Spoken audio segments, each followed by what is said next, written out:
Hello students. आज का हमारा टॉपिक है मोलार प्रेगनेंसी।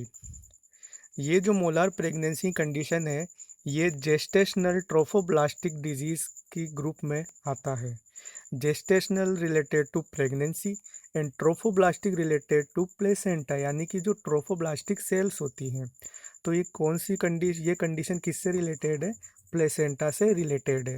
जो मोलार प्रेगनेंसी होती है इसको अदर नामों से भी जाना जाता है, vesicular mole and hydatidiform mole. Okay, next one, इसकी जो डेफिनेशन की बात करें तो it is an abnormal condition of placenta in which degenerative and proliferative changes occurs in chorionic villi.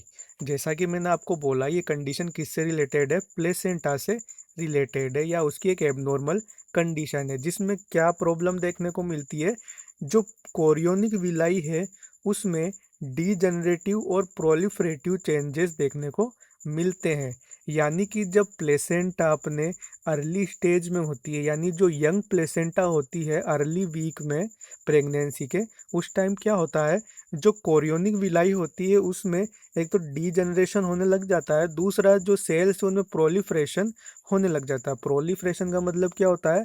Excessive या abnormal growth of cells. Okay, next one point है, these results in the formation of clusters of small cyst of varying sizes. यानी कि जो degenerative और जो प्लोरिफरेटिव changes देखने को मिल रहे हैं कोरियोनिक विलाई में, उसकी वजह से यहाँ पे क्या बनेंगे? स्मॉल सिस्ट, या बोल सकते हैं मोल्स बनने लग जाएंगे। ओके, किस तरह के बनेंगे? देखिए, जो ये डायग्राम में आप देख रहे हैं, ये जो यूट्रस के अंदर ये बन रखे हैं, इस तरह के जो है मोल्स या सिस्ट बनने लग जाएंगे यूट्रस में। ओके, सो इस कंडीशन को क्या बोलेंगे? Molar pregnancy. नेक्स्ट वन, इसके बाद बात करें इसके टाइप्स की, तो दो टाइप्स का होता है, complete mole and partial mole. First one, complete mole की बात करें तो इन दिस कंडीशन सिस्ट्स और moles are present in uterus. यानी कि इस वाली जो कंडीशन होती है कंप्लीट मोल, इसमें जो यूट्रस में सिर्फ मोल ही प्रेजेंट होते हैं, इसके अलावा अदर कोई प्रोडक्ट प्रेजेंट नहीं होता। बट अगर पार्शियल मोल की बात करें तो इन दिस कंडीशन फीटस और amniotic sac also present with degenerative cysts. यानी कि जो सिस्ट प्रेजेंट है उनके साथ या तो फिटस प्रेजेंट होएगा या एमनियोटिक सेक प्रेजेंट होगा। दोनों में से कुछ भी प्रेजेंट हो सकता है या दोनों ही प्रेजेंट हो सकते हैं। किसके साथ? सिस्ट के साथ। तो उस कंडीशन को क्या बोलेंगे? पार्शियल मोल। ओके, नेक्स्ट वन, इसके बाद है इसकी कोजेज। तो इसकी जो एग्जैक्ट कोज है वो अननोन है, बट कुछ रिस्क फैक्टर्स हैं जो ये कंडीशन कोज कर सकते हैं। तो कौन कौन से रिस्क फैक्टर्स होते हैं? फर्स्ट वन है टीनेज प्रेगनेंसी। यानी कि जो टीनेज गर्ल्स होती हैं उनमें अगर प्रेगनेंसी की कंडीशन हो रही है तो उनमें चांस होते हैं इसके। सेकेंड वन है pregnancies in women over 35 years of age. यानी कि ऐसी महिलाएं जो 35 साल के ऊपर हैं, जिनकी एज 35 साल के ऊपर है, तो उनमें भी ये कंडीशन देखने को मिल सकती है। थर्ड वन है माल न्यूट्रिशन। यानी कि प्रेगनेंसी के टाइम अगर किसी महिला को प्रॉपर न्यूट्रिशन नहीं मिल पाया, प्रॉपर डाइट नहीं मिल पाई, विटामिन की डेफिशिएंसीज रही या प्रोटीन की डेफिशिएंसीज रही, तो उसमें क्या होगा? उस कंडीशन में भी मोलार प्रेगनेंसी होने के चांस होंगे। नेक्स्ट वन है इम्यून रिस्पॉन्सेज। यानी कि sorry, one second, immune responses में कैसे कोज हो सकती है कंडीशन? आप लोगों ने ऑटो इम्यूनिटी के बारे में सुना होगा। ये एक ऐसी कंडीशन होती है जिसमें हमारी बॉडी की जो मतलब इम्यूनिटी है वो हमारी बॉडी के अगेंस्ट ही एंटीबॉडीज बनाने लग जाती है। सो मोल इन द केस क्या होगा? इस केस में अगर मान लो यहाँ पे आर एच फैक्टर अगर प्रॉब्लम है, आर एच फैक्टर की यहाँ पे प्रॉब्लम है, ठीक है, मदर में अगर पॉजिटिव है, फीटस का नेगेटिव, या मदर का नेगेटिव और फीटस का पॉजिटिव है, तो उस कंडीशन में क्या होगा? मदर की जो इम्यूनिटी है वो फीटस को एंटीजन समझेगी और उसके अगेंस्ट एंटीबॉडीज बनाने लग जाएगी और फीटस को या प्लेसेंटा को डैमेज करने लग जाएगी, तो उस कंडीशन में भी मोलर प्रेगनेंसी कोज हो सकती है। नेक्स्ट वन है जेनेटिक और क्रोमोसोमल एबनॉर्मलिटी, यानी कि अगर पर्सन, ये जो बेबी है या मदर है, उसमें किसी तरह की जब प्रेगनेंसी हुई और प्रेगनेंसी के टाइम किसी तरह का जेनेटिक या क्रोमोसोमल एबनॉर्मलिटी प्रेजेंट है उस डेवलप एम्ब्रियो में, तो उस वजह से भी मोलर प्रेगनेंसी हो सकती है। नेक्स्ट वन है मल्टीपल और ट्विंस प्रेगनेंसी, यानी कि जो जुड़वा बच्चे होते हैं या दो से ज़्यादा बच्चे भी हो सकते हैं। तो उस कंडीशन में भी क्या होता है, जैसे मान लो ट्विन प्रेगनेंसी है, तो इसमें क्या होगा, एक बेबी तो हेल्दी पैदा होगा और दूसरे बेबी मतलब जो दूसरा जो फर्टिलाइज ओवम है वो क्या हो जाएगा, मतलब मोलार प्रेगनेंसी में कन्वर्ट हो जाएगा या मोल्स बन जाएंगे। ओके, एक बेबी तो हेल्दी पे प्रेजेंट है, दूसरे में मोल्स बन जाएंगे। तो ट्विंस प्रेगनेंसी में भी ये कंडीशन देखने को मिल सकती है। ओके, नेक्स्ट वन है इसकी पैथोलॉजी। तो पैथोलॉजी की बात करें तो it is principally a disease of the Korean. जैसा कि मैंने आपको कहा, ये किससे रिलेटेड है, प्लेसेंटा से रिलेटेड, और जो कोरियन होती है वो किसकी मेम्ब्रेन होती है, प्लेसेंटा की। ओके, सो अब इसमें होता क्या है, in complete mole death of ovum और failure of growth of embryo occurs. इस कंडीशन में क्या होता है, जो कंप्लीट मोल वाली कंडीशन है उसमें या जो ओवम जो फर्टिलाइज हुआ उसकी या तो डेथ हो जाती है, या जो एम्ब्रियो आगे बन चुका है उसकी जो ग्रोथ है वो रुक जाती है। ओके, इस कंडीशन में कौन सी कंडीशन है, कंप्लीट मोल में।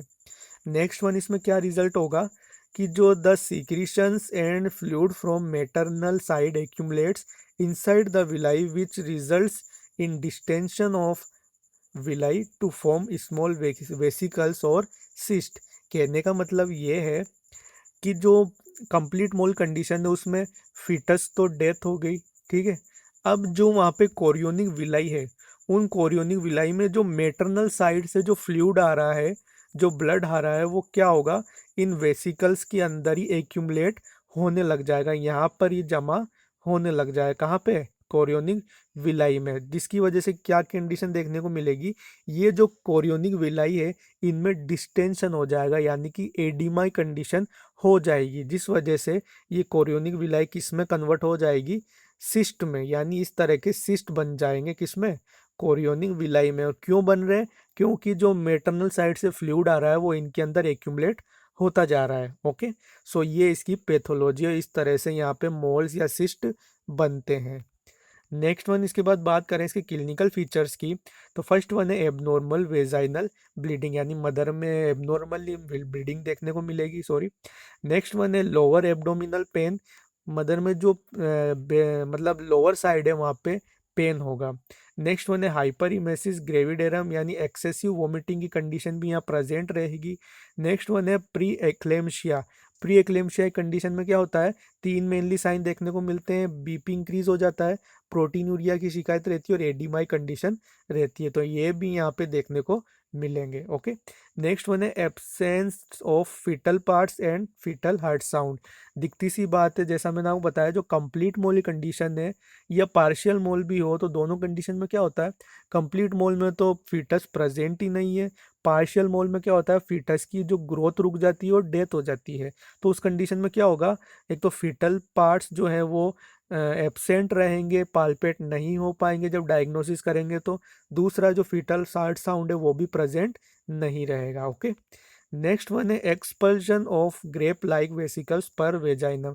जैसा मैंने आपको बताया कि जब जो प्रोडक्ट अंदर है वो जब एक्सपेल होगा, बाहर आएगा, तो किस शेप का रहेगा वो, ग्रेप लाइक स्ट्रक्चर्स में, इस तरह से स्ट्रक्चर में प्रेजेंट रहेगा, ठीक है। मोल्स, इनको बोलते हैं मोल्स या सिस्ट। ओके, नेक्स्ट वन है फीवर, या अगर यहाँ पे इन्फेक्शन भी प्रेजेंट है तो फीवर भी देखने को मिल सकता है। ओके, सो ये इसके साइन एंड सिम्टम्स हो गए। नेक्स्ट वन, इसके बाद बात करें इसकी डायग्नोसिस की, तो फर्स्ट वन है हिस्ट्री कलेक्शन, मदर की जो है present history, past history, medical history और फैमिली हिस्ट्री हम कलेक्ट करेंगे। दूसरा जो है मदर का टोटल फिजिकल एग्जामिनेशन करेंगे टू आइडेंटिफाई एबनॉर्मलिटीज, लाइक जो फीटल पार्ट्स है वो प्रेजेंट नहीं रहेंगे, हार्ट साउंड प्रेजेंट नहीं रहेगा, तो इससे क्या इंडिकेट होगा कि मदर में मोलर प्रेगनेंसी होने के चांस हो सकते हैं। नेक्स्ट वन है सोनोग्राफी। मदर की सोनोग्राफी करेंगे जो इसका एक मेन डायग्नोसिस है और इसका एक कैरेक्टरिस्टिक फीचर भी होता है मोलर प्रेगनेंसी का। यानी कि जो सोनोग्राफी होगी उसमें इसमें कैसा अपीयरेंस देखने को मिलेगा, snow storm appearance. Snow storm का मतलब क्या होता है, जब बर्फ गिरती है तो किस तरह का वाइट वाइट दिखता है और जो बर्फ के गोले होते हैं वो कैसे दिखते हैं, सेम वैसा एपीरियंस देखने को मिलेगा सोनोग्राफी में। ओके, सो ये एक इसका कैरेक्टरिस्टिक फीचर है किसका, मोलर प्रेगनेंसी का। नेक्स्ट वन डायग्नोसिस है एक्सरे, सीटी स्कैन और एमआरआई, ये भी कर सकते हैं to identify molar pregnancy. Next one है मैनेजमेंट। अगर मैनेजमेंट की बात करें तो इसके दो प्रिंसिपल्स हैं। फर्स्ट वन है सक्शन इवाकुएशन, दूसरा है सपोर्टिव थेरेपी। सक्शन इवाकुएशन जो इसका मेन प्रोसीजर है और सपोर्टिव थेरेपी जो है मदर को दी जाती है ताकि जो मदर की जो कंडीशन है उसको नॉर्मल रखा जा सके, बैलेंस रखा जा सके। ओके, सो फर्स्ट वन अपन बात करें सक्शन इवाकुएशन की, तो suction evacuation should be done to remove cyst from the uterus under general anaesthesia by cervical dilation. Cyst should be evacuated by vagina. कहने का मतलब ये है कि जो सक्शन इवाकुएशन एक ऐसा प्रोसीजर है जिसका यूज़ किस लिए किया जाता है, यहाँ पे जो सिस्ट प्रेजेंट है उनको रिमूव करने के लिए। ठीक है, अब ये कैसे रिमूव करते हैं, इसमें मदर को एक तो जनरल एनेस्थीसिया दिया जाता है, उसके बाद सर्वाइकल जो सर्विक्स है उसको डायलेट किया जाता है और सिस्ट जो अंदर प्रेजेंट है उनको इवाकुएट या रिमूव कर लिया जाता है। ओके, सो ये प्रोसीजर है सक्शन इवाकुएशन। नेक्स्ट वन जो बात करें इसके सपोर्टिव थेरेपी की, तो the patient usually present with variable amount of bleeding and often they are anaemic and associated with infection. कहने का मतलब ये है कि जो महिला को मोलर प्रेगनेंसी कंडीशन है तो उस कंडीशन में क्या होगा, एक तो ब्लीडिंग के चांस रहेंगे, दूसरा जो ब्लीडिंग हो रही है उसकी वजह से यहाँ पे एनीमिया भी हो सकता है मदर में। ओके, नेक्स्ट वन यहाँ पे इन्फेक्शन की कंडीशन भी देखने को मिल सकती है। तो ये जो प्रॉब्लम्स यहाँ पे दिख रही है, ब्लीडिंग, एनीमिया और इन्फेक्शन, इसके लिए मदर को क्या करेंगे, जो एक्स्ट्रा थेरेपी है, जो सपोर्टिव थेरेपी है वो प्रोवाइड करनी है। जैसा कि यहाँ पे आईवी इन्फ्यूजन दे सकते हैं ताकि जो फ्लूइड बैलेंस है वो मेंटेन रहे। ओके, सेकेंड वन है blood transfusion if patient is anaemic, यानी ब्लड ट्रांसफ्यूजन भी यहाँ पे देना पड़ सकता है अगर पर्सन की कंडीशन क्या है या पर्सन एनीमिया की स्टेट में है तो। ओके, और थर्ड वन है antibiotics if there is infection. अगर यहाँ पे इन्फेक्शन भी प्रेजेंट है तो उसके लिए क्या देंगे, एंटीबायोटिक्स। ओके, सो ये इसके मैनेजमेंट की बात हो गई। नेक्स्ट वन इसके बाद बात करें इसके कॉम्प्लिकेशंस की, तो इसमें फर्स्ट वन है हेमरेज एंड शोक, यानी कि ये वो कंडीशंस है जो मोलार प्रेगनेंसी में अकर हो सकती है या इसकी वजह से प्रॉब्लम क्रिएट हो सकती है। तो फर्स्ट वन कॉम्प्लिकेशन क्या हो सकती है, यहाँ पे हेमरेज हो सकता है और शोक हो सकता है। सेप्सिस की कंडीशन भी यहाँ हो सकती है यानी ब्लड इन्फेक्शन। प्री एक्लेम्शिया भी यहाँ जो है देखने को मिल सकता है। परफोरेशन ऑफ यूट्रस, यानी यूट्रस का परफोरेशन भी यहाँ हो सकता है। तो ये कॉम्प्लिकेशन इसमें देखने को मिल सकती है। सो ये मोलार प्रेगनेंसी कंप्लीट हो गई। अगर आपको इसमें कोई भी प्रॉब्लम हो तो प्लीज़ मुझे कमेंट करके पूछिए। Thank you.